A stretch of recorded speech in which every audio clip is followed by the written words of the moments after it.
Next है।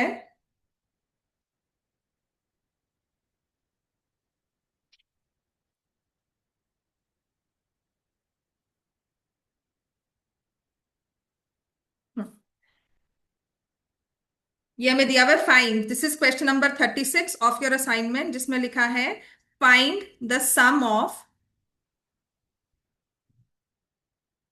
Find the sum of first 24 terms of an AP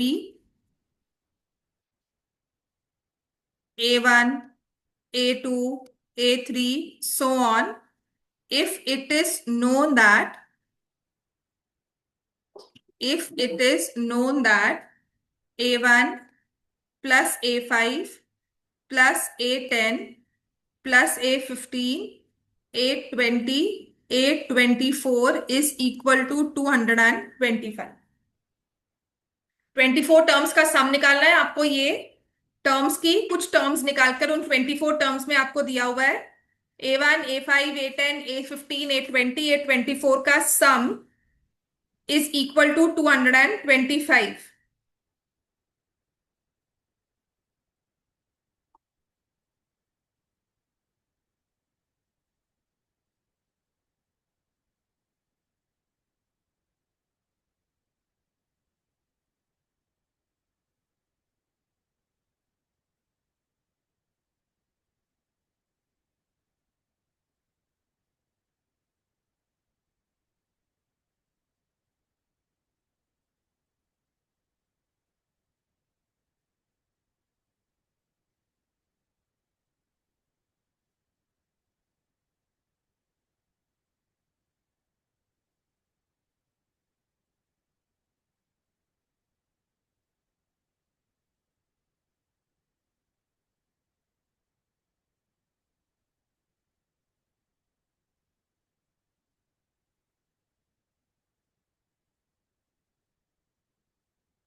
अच्छा, कभी भी हमारे पास अगर टर्म्स ऑफ एपी दी हुई है, जैसे A1, A5, A10, तो क्या करेंगे?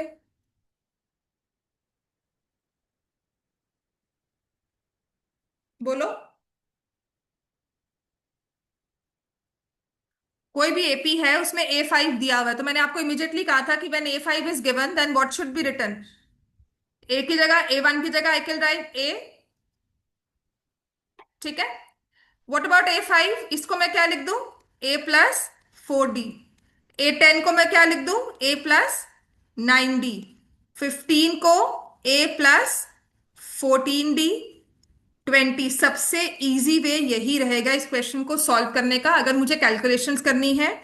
If I need to go by understanding then that's a another process, लेकिन सबसे इजी जो मुझे करना है वो यही होगा। तो ए कितनी बार आ गया? 6 बार आ गया। 6 अब 4 और 9 13, 13+14 27, 27 और 19 46, 46+23 विल बी कितना हो गया? 69D is equal to 225। यहां से 3 कॉमन ले सकते हैं, ये बन जाएगा 2A+23D एज 225, और जिससे मेरे पास आ गया 2A+23D इज इक्वल टू 75।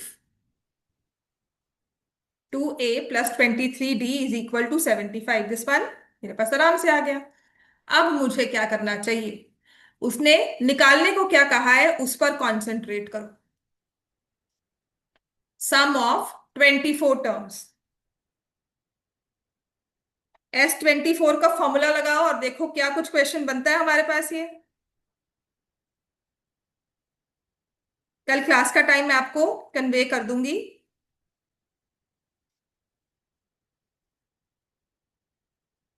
ठीक है। कल साइंस क्लास तो नहीं है? साइंस क्लास है कल आपकी? नहीं है ना? हाँ।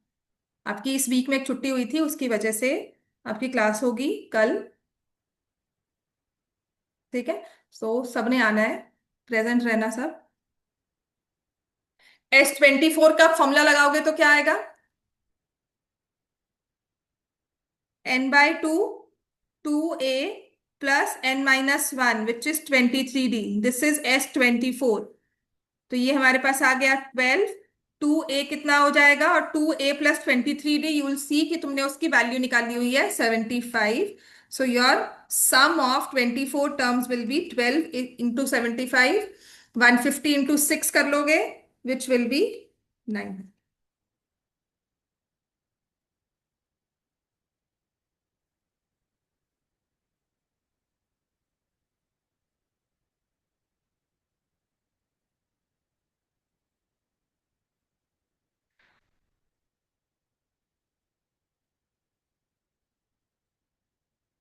ठीक है। अब मान लो कुछ ऐसा ही क्वेश्चन हो, ये आपके असाइनमेंट का है, क्वेश्चन नंबर 42। अच्छा, आपके ना बुक के अभी 5.3 से पहले वाले ना एग्जाम्पल्स जो थोड़े से इंपॉर्टेंट भी है वो रहते हैं, तो वो मुझे कवर करवाने हैं आपको। जिसमें लिखा है क्वेश्चन 42 असाइनमेंट का है, find the sum of last 10 terms.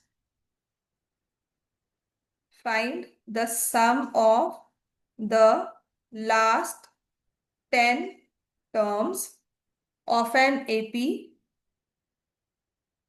8, 10, 12, so on till 126। इसमें ना लास्ट की 10 टर्म्स लेकर उसका सम निकालना है। ठीक है।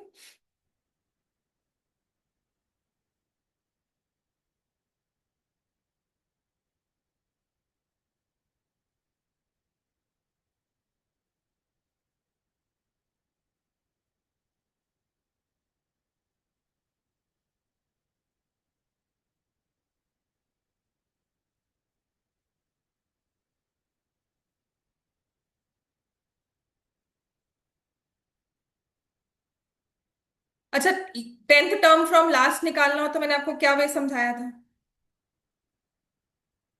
बताओ मृदुल। अगर 10th टर्म फ्रॉम लास्ट है, हाँ, लास्ट से 10th टर्म निकालनी हो तो हम क्या करते थे, एपी को रिवर्स करते थे, याद है कुछ? 126। 124। हाँ, ठीक है ना। ये समझ में आ गया, लास्ट की 10 टर्म्स ऐसे हमें लिखनी है। तो जब हमने रिवर्स कर दिया एपी को, हमने एपी को रिवर्स कर दिया, तो फर्स्ट टर्म हो गई 126, कॉमन डिफरेंस हो गया -2। अब सम ऑफ लास्ट 10 टर्म्स निकालनी है, तो इस एपी की सम ऑफ 10 टर्म्स हो जाएगी।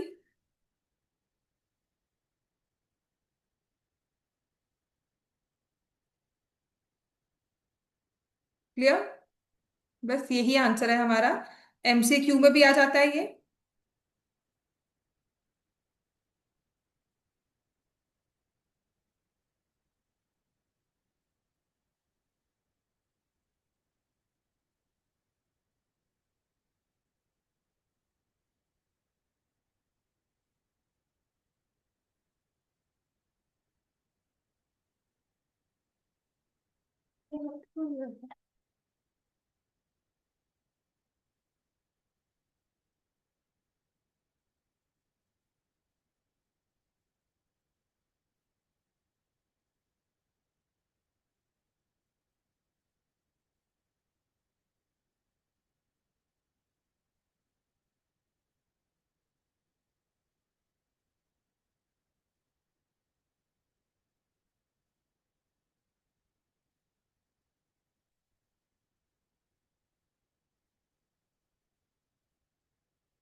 हो गया बच्चे सबका ये? ठीक है, नेक्स्ट क्वेश्चन लिखो। मैम। हाँ जी, बोलो। मैम इसमें 8 को लास्ट टर्म नहीं ले सकते? बेटा उसमें इनमें नंबर ऑफ टर्म्स 10 है कि नहीं? नंबर ऑफ टर्म्स कितनी है बता, है ना। सम हम्म। ऑफ ऑल टर्म्स नहीं निकाल रहे, लास्ट की 10 टर्म्स होंगी जो होंगी 126, 124, 122, 120, नहीं 118, 116, 114, मैम, ये तो 112। समझ में आ गया? मैम जैसे लास्ट टर्म को 8 ले लिया और फिर फॉर्मूला लगा है n/2 इंटू ए प्लस बात तो वही है बच्चे, एल। तुम्हारे पास एन की वैल्यू भी नहीं है ना। A+n-1d तुमने किया 8, ये तुम्हारी एपी की, इस वाली एपी की लास्ट टर्म निकल गई जब तुमने रिवर्स किया, है ना। रिवर्स एपी की this is the last term which is fine. But तुम्हें निकालना ही 10 टर्म्स का सम है, तो what is the use for this an। Okay तुम्हारे मैम। नंबर ऑफ, तुमने यहां से काउंट करके 10 टर्म्स लेनी है, तो तुम्हारे पास ये 10 टर्म्स आ गई, है ना। आई हैड बच्चे जो सच में कहते हो जिन्होंने ये लास्ट के 10 टर्म्स लिखकर इन्हें ऐड करते कहते फॉर्मूला वगैरह कुछ नहीं आया, लास्ट के 10 टर्म्स लिखी, पर ये एमसीक्यू में क्या? काम आएगा। ठीक है। देयर वॉज दिस गर्ल, उसको कहा हुआ था find the sum of 36 terms. उसने 36 टर्म्स को लिखा, उनको ऐड करके आंसर लिख दिया कि आंसर तो मैंने निकाल दिया, स्टेप्स नहीं है। 3 मार्क्स का क्वेश्चन था, राइट। मैम ने नंबर भी दिया उसको कि सम तो तुमने निकाला हुआ है कि 1 mark should be given, but then you need to follow the proper step, आपको फॉर्मूला लिखना ही है। अगर एमसीक्यू हो तो 10 टर्म्स लेकर तुम आंसर निकाल सकते हो। ठीक है। बात है क्वेश्चन को समझने की। क्लियर हो गया सबको ये। अब इसके बाद नेक्स्ट क्वेश्चन है हमें,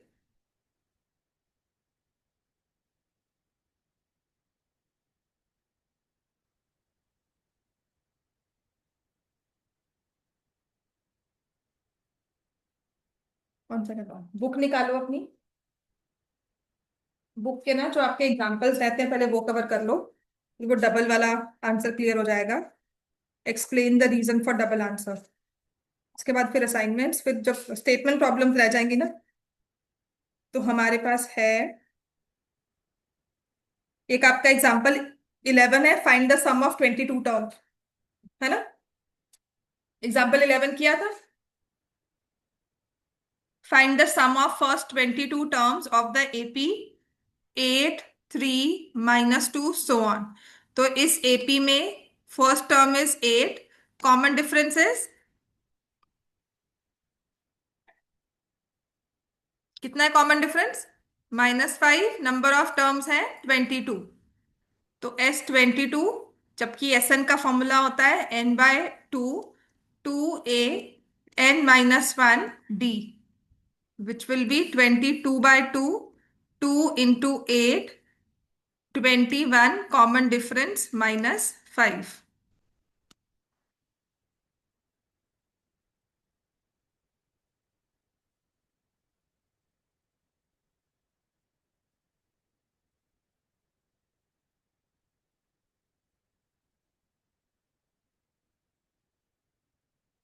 समझ में आ गया ये।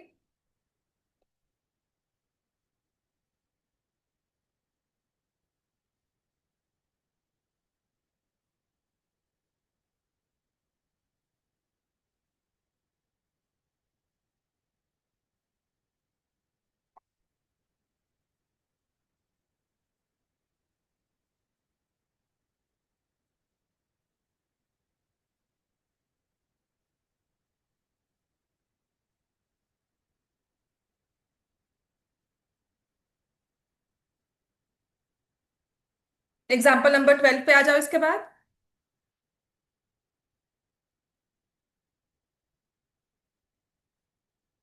which says sum of first 14 terms is 1050,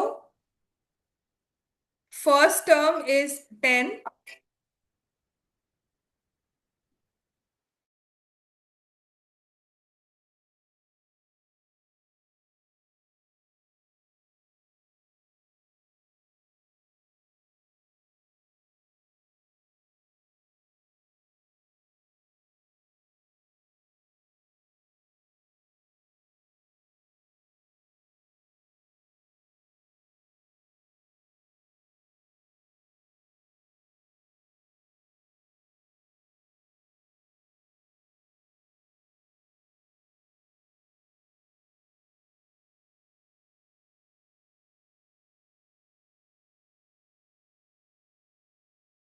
तो यहाँ पे S14 हमें दिया हुआ है, ए की वैल्यू 10, A20, ठीक है, फाइंड करना है हमें।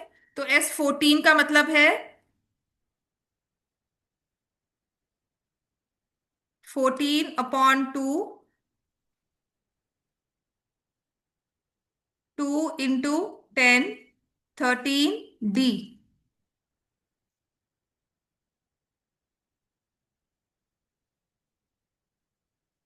150 20 + 13D, 130 = 13D, D की वैल्यू आ गई 10।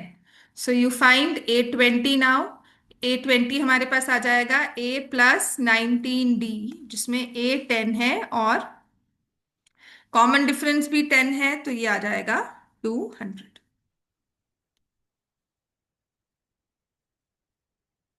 क्वेश्चन नंबर 13 बहुत इंपॉर्टेंट है।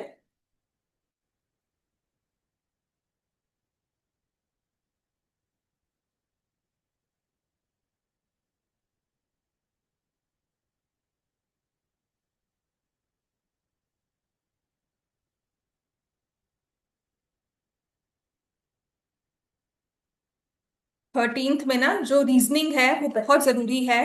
एक स्टेटमेंट प्रॉब्लम है वहां भी आती है, otherwise if you get this reasoning की why explain the meaning for the reason behind this double answer, तो ये भी हमें देखना होगा। तो देखा, उसने लिखा है how many terms must be taken so that the some is 78। एक एपी दी हुई है जिसमें दिया हुआ है 24, 21, 18, सो ऑन। कहते हैं इसकी कितनी टर्म्स को लें जबकि जिससे हमारे पास सम जो एन टर्म्स का हो, उन टर्म्स का वो 78 आ जाए। Let N terms be taken such that Sn is 78। अब इस एपी में फर्स्ट टर्म 24 है, कॉमन डिफरेंस कितना है? -3। फॉर्मूला पुट कर दो,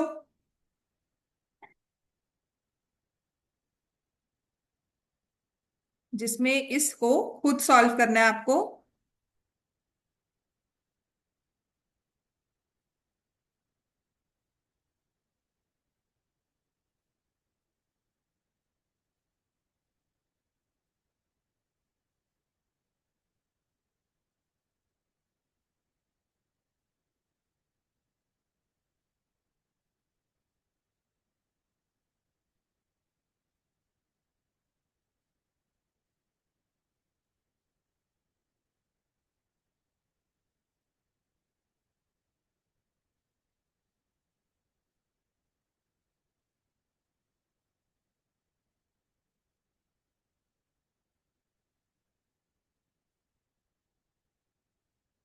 पूरी इक्वेशन को सॉल्व करने के बाद हमारे पास आ गया n² - 17n + 52 = 0।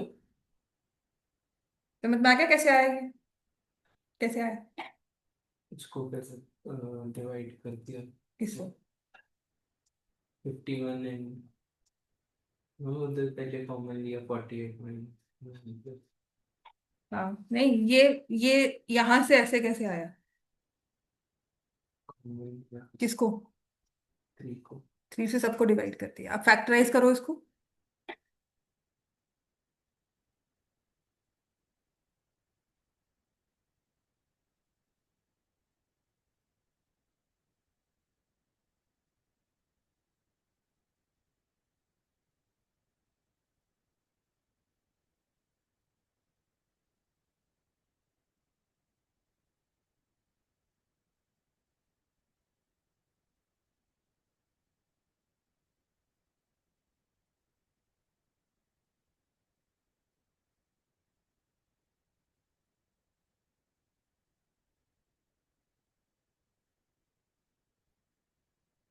तो जिससे हमारे पास n की दो वैल्यूज आ रही हैं, 13 and 20 and 4। n के लिए हमारे पास दो वैल्यूज आई, 4 and 13। तो यहां पर ना एक वर्ड लिखा होता है, what are explain the reason for this double answer. ये ना आपको एक आएगा यहाँ पर कि इस डबल आंसर का मीनिंग क्या है, मतलब क्या है। ठीक है, आपके पास देखो अब तक जितने भी क्वेश्चंस थे, या तो एन एक नेगेटिव एक पॉजिटिव आता, हम नेगेटिव वाले को रिजेक्ट कर देते, या दोनों ही पॉजिटिव है। हमने कहा था कि सम ऑफ एन टर्म्स हमें 78 चाहिए, तो ये कह रहा है एन तो 13 भी हो सकता है, मतलब S13 is 78, S4 is also 78। ऐसा कैसे? ठीक है, तो आप कहोगे कि S4 S13 के इक्वल है, इसका मतलब क्या है?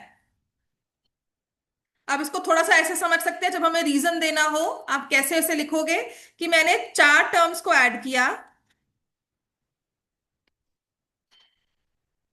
सो और यहां से 13 टर्म्स को ऐड किया, जिसमें पहली 4 टर्म्स तो सेम होंगी, उसके बाद A5 से लेकर A13 तक टर्म्स को ऐड किया और उन दोनों का सम सेम है। Can I cancel these first 4 terms? समझ में आ गया? So does it mean that A5, A6 till A13 will give the sum 0? So reason for the double answer is कि जो फिफ्थ टर्म से लेकर 13th टर्म तक हमारे पास नंबर्स हैं, fifth term to 13th term are a mix of negative and positive numbers, so that the final sum is 0। A5 से लेकर A13 0 है। This is enough explanation for the double answer. बात clear हो गई? Reason for double answer is कि कुछ terms जो extra terms हमने ऐड की हैं, ये आपस में इनका सम 0 है, तभी फर्स्ट 4 टर्म्स का और फर्स्ट 13 टर्म्स का सम सेम हो। ठीक है, मैंने यहाँ पे नंबर लिखा 4 और मैं कह रही हूं 4 में +3 +2 +1 करके -6 कर दो। तो 4 नंबर्स तो मैंने ऐड सब्ट्रैक्ट कर दिए, +-6 कर दो। ठीक है, लेकिन एंड रिजल्ट क्या हुआ कि ये आपस में कट गए, तो 4 तो 4 ही रहा। तो ऐसा ही कुछ इन टर्म्स ने बिहेव किया कि कुछ ऐड कर दिया और साथ ही कुछ सब्ट्रैक्ट कर दिया, so that the final sum stay same as 78। So this is the reason for double answer.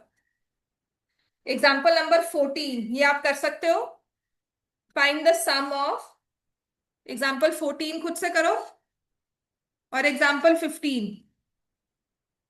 उसके बाद असाइनमेंट में रैंडमली क्वेश्चन सारे करवा दूंगी ताकि स्टेटमेंट प्रॉब्लम्स अलग से रहें। ठीक है,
एग्जाम्पल 14 हो गया बच्चे सबका।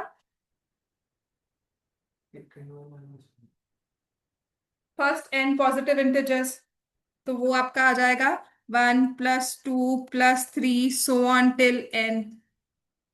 तो आपकी फर्स्ट टर्म है 1, कॉमन डिफरेंस है 1, नंबर ऑफ टर्म्स कितनी है n।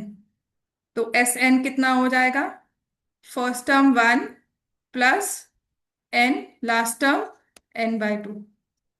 तो आपको गॉस फॉर्मूला करवाया था ना, sum of first n positive numbers n into n+1 divide by 2। Example 15 भी हो गया।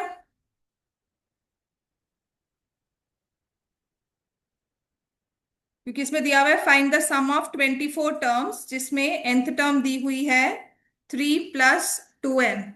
तो आपने a1 निकाला which is 5, a2 7, a3 9।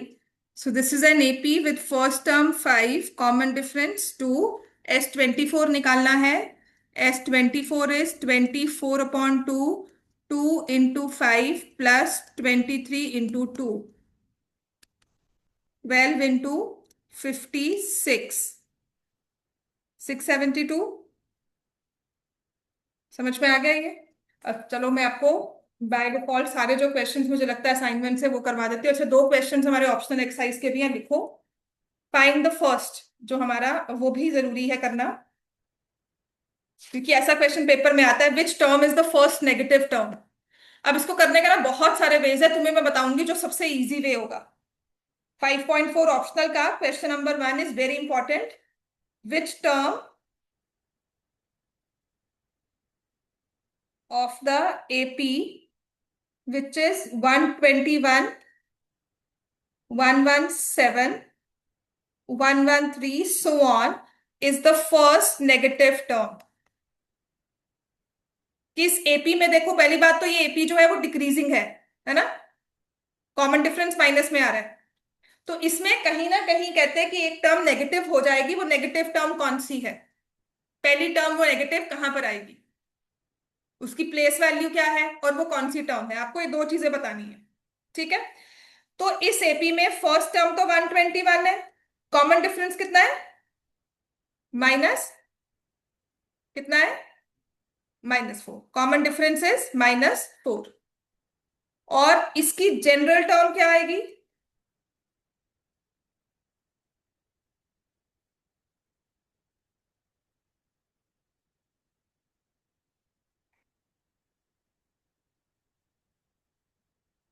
This is the nth term of this AP, है ना। अब आपको पता क्या सिखाया जाएगा कि 125 - 4n < 0, कि ये नेगेटिव बनाना है ना।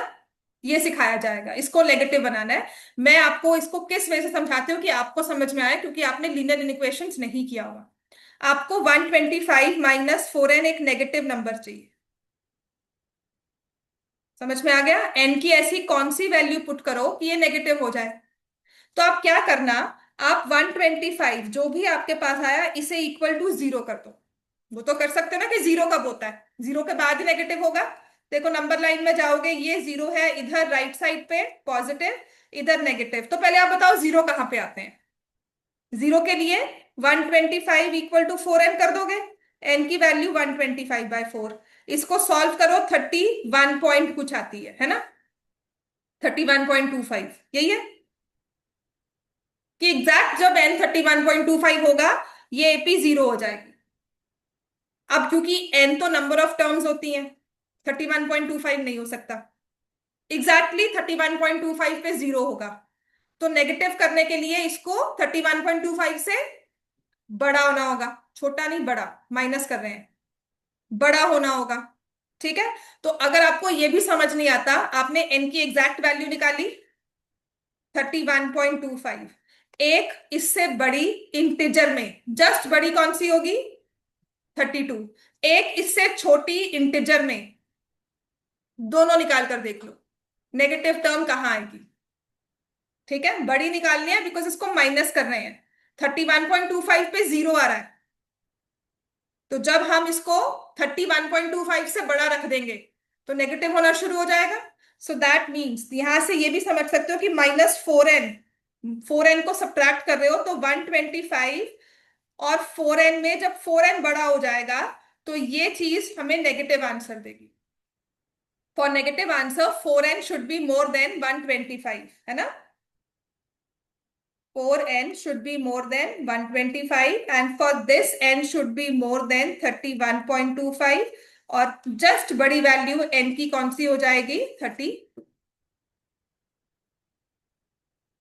सो A32 is the first negative term, और A32 निकाल कर भी बता देना, विच इज 121 प्लस, आपने टर्म निकाली हुई है तो आप इसको यहीं से सॉल्व कर लो।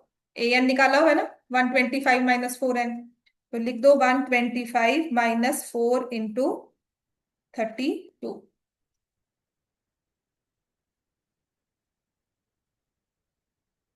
-128, आंसर आएगा -3। 32nd term is the first negative term and that is -3। ठीक है, नेक्स्ट लिखो, ऐसे ही आपको निकालनी है first negative term of this AP. ठीक हो गया इतना। अब ऐसे ही हमारे पास दूसरी एपी है, 53, 48, 43, सो ऑन।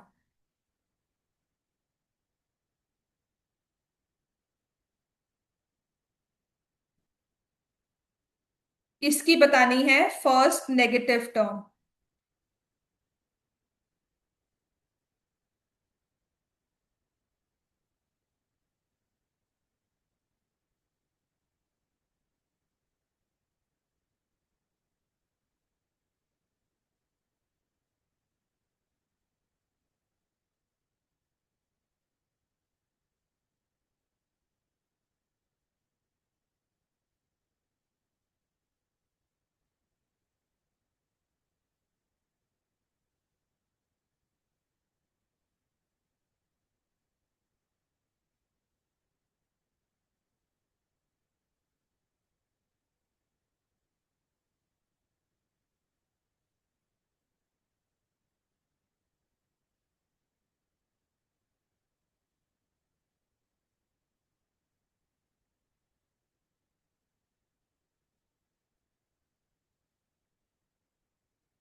हाँ जी, बताओ बच्चों क्या आंसर है इसमें।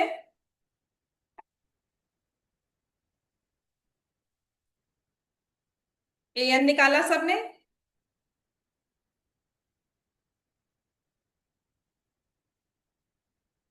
53 plus n-1, common difference is -5।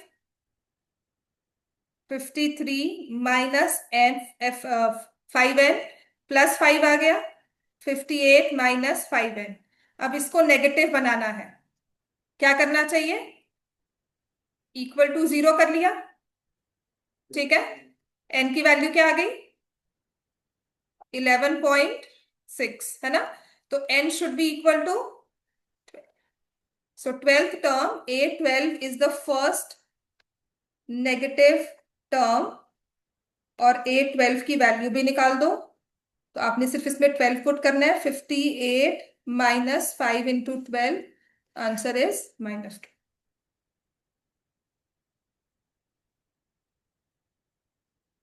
ठीक है, ऐसे क्वेश्चन नंबर 2 करेंगे आप।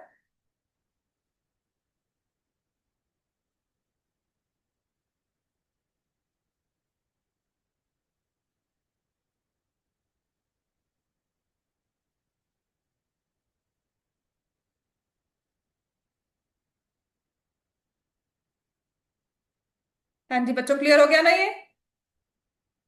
ऐसे ही क्वेश्चन नंबर 2 है, sum of third,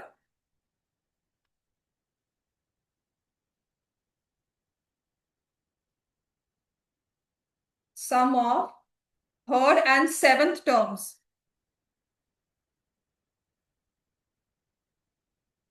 Seventh terms of an AP is 6. ये तो as it is question paper में आ जाता है। And the product is 8। Find the sum of first 16 terms of that AP.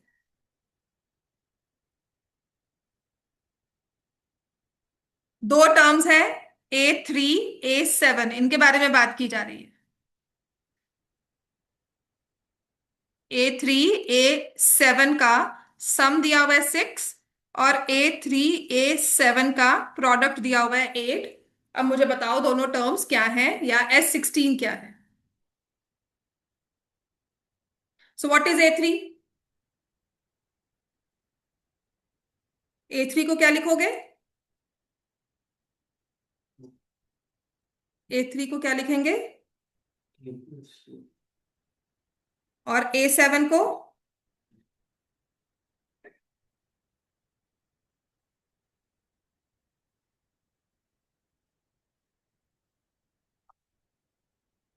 और यहां से A+2D A+6D इक्वल्स टू 8। अब इसको इजी करना है ना, यहां पर A की वैल्यू को सब्स्टिट्यूट कर दो। A की वैल्यू क्या आई? 3 - 4D।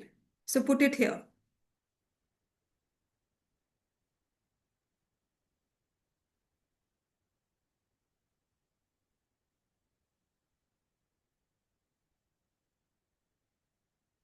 So you'll get 3 -2D, और यहां पर भी आ जाएगा 3+2D as 8।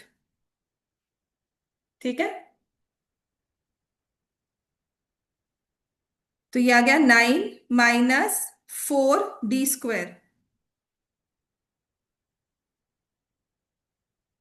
Is equal to 8।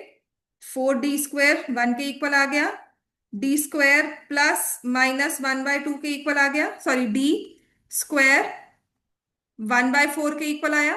या फिर हम इसे क्या कर लेते हैं, यूल राइट, अगर कंफ्यूजन नहीं क्रिएट करनी है, इसको इक्वल टू 0 कर दिया, जो बन जाएगा 2D+1 2D-1 इक्वल टू 0। तो D की दो वैल्यूज कैसे आती हैं?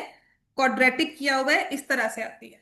प्लस माइनस क्यों लिखते हैं? बिकॉज इस तरह से आया जिसमें सम ऑफ जीरोस 0 है, सम ऑफ रूट्स 0 है। numbers are the roots are the zeros are negative of each other, है ना? Equal in magnitude, opposite in sign. बात समझ में आई ना? तो जो ऐसा वाला होता है ना, A² - B² वाली फॉर्म होती है, वो हमेशा क्वाड्रेटिक एक्सप्रेशन वो होता है जिनमें सम ऑफ जीरोस इज 0। अब डी की दो values I. So if D is 1/2, what is the value of a? And if d is -1/2, what is the value of a? ये क्वेश्चन फुल फ्लेजेडली 5 मार्क्स में क्यों आएगा? बिकॉज इसमें दो सम निकलेंगे, दो डी की वैल्यूज तो दो ए की वैल्यूज। तो A1 हो जाएगा 1/2 में, और -1/2 में 3+2, है ना? D -1/2 है, पुट हियर 3 - 4 - 1/2। तो ये 2 हो गया, तो ये 3+2 कितना आ जाएगा? 5। अब दोनों ही केस में सम निकालोगे, sum of 16 terms here, sum of 16 terms here.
या सम ऑफ 16 टर्म्स 20 है, या सम ऑफ 16 टर्म्स 76 है। क्लियर हो गया इतना सबको? ठीक है, अब क्वेश्चन लिखना शुरू करो चलो। अब विदाउट फेल हमें क्वेश्चन लिखने हैं, अब सारे क्वेश्चन हम सॉल्व कर सकते हैं। तो मिडिल टर्म के बाद, हाँ, क्वेश्चन नंबर 25 है। इसमें ना कॉन्सेप्ट भी क्लियर हो जाएगा। इसमें लिखा है sum of three numbers in an AP. ठीक है, is 3 and the product is -35। Product is -35। Find the terms, find the numbers. देखो, या तो दिया हो कंसेक्टिव थ्री टर्म्स, बात को समझना। तीन इकट्ठी टर्म्स लिखी हुई है ना, वो कंसेक्टिव में है या फर्स्ट थ्री टर्म्स है। तो हमेशा इसे करने का क्विक वे क्या होता है? Three terms of an AP, उसको जनरली हम लिख लेते हैं A-D, A+D। Three terms in AP are taken as A-D, A+D। जब भी तीन टर्म्स के बेसिस पर कोई क्वेश्चन आता है ना कि कंसेक्टिव टर्म्स हैं, इन बिटवीन हमने तीन कंसेक्टिव टर्म्स उठा के उसका सम आपको दे दिया है ना, तो हमेशा उन टर्म्स को लेना A-D, A+D। अब आपका वो यूजुअल वाला फॉर्मूला नहीं चलेगा कि फर्स्ट टर्म A है, कॉमन डिफरेंस D है, जिसमें फर्स्ट टर्म ये है A-D, सेकेंड टर्म क्या है A, और थर्ड टर्म क्या है A+D, कॉमन डिफरेंस D रहेगा। इससे फायदा क्या होता है कि आपका जो D है ना वो कैंसिल हो जाता है। जब आप सम निकाल रहे हो ना, तो आपके पास मिडल मोस्ट टर्म की वैल्यू आ जाती है। जैसे इसमें सम ऑफ थ्री नंबर्स 3 दिया है, तो आपके पास A की वैल्यू 1 आ गई। बात क्लियर हो गई? तो लिख लो, जब भी ऐसा क्वेश्चन दिया हो ना, three terms of an AP add up to this, और तीन कंसेक्टिव टर्म्स हैं। ऑब्वियसली अगर थ्री नंबर्स लिखा है ना एपी में, तो वो तीन इकट्ठे लिखे हुए नंबर्स है, रैंडमली नहीं उठाए कि पहले फर्स्ट प्लेस से उठा लिया फिर 10th से उठा लिया, वो बताया हो। तो three terms of an AP are always taken as A-D, A+D। अच्छा, थोड़ा सा क्वेश्चन ये आता है, ये कॉन्सेप्ट बेस है। अगर फोर टर्म्स एपी में हो, आपको दिया हो फोर टर्म्स इन एपी, तो इनको इजी वे में लिखने का वे क्या होता है? ठीक है, इवन में, ऑड में। ऑड में तो देखो बहुत आसान है, A-D इधर, A+D इधर। मतलब अगर five terms of an AP कहा जाएगी ना, तो आप A लिख दोगे, यहां पे A-D, A+D, यहां पे A-2D, और यहां पर क्या आ जाएगा A+2D। समझ में आ गया? ऑड में सेंटर वाली वैल्यू A हो गई, -D+D दोनों तरफ लिखते रहो। Five terms of an AP, seven terms of an AP, हमेशा आपको क्लैरिटी आ जाएगी। इवन नंबर ऑफ टर्म्स हो तब कैसे लिखना है? ठीक है, ये जितना इवन नंबर दिया ना उससे एक माइनस कर दो। 4 - 1 is 3, तो आप लिखोगे A-3D, A-D, A+D, A+3। Four terms की वैसे नौबत नहीं आती है, आपको तीन टर्म्स तक का ही आंसर आता है। और जब भी आपने आंसर को क्विकली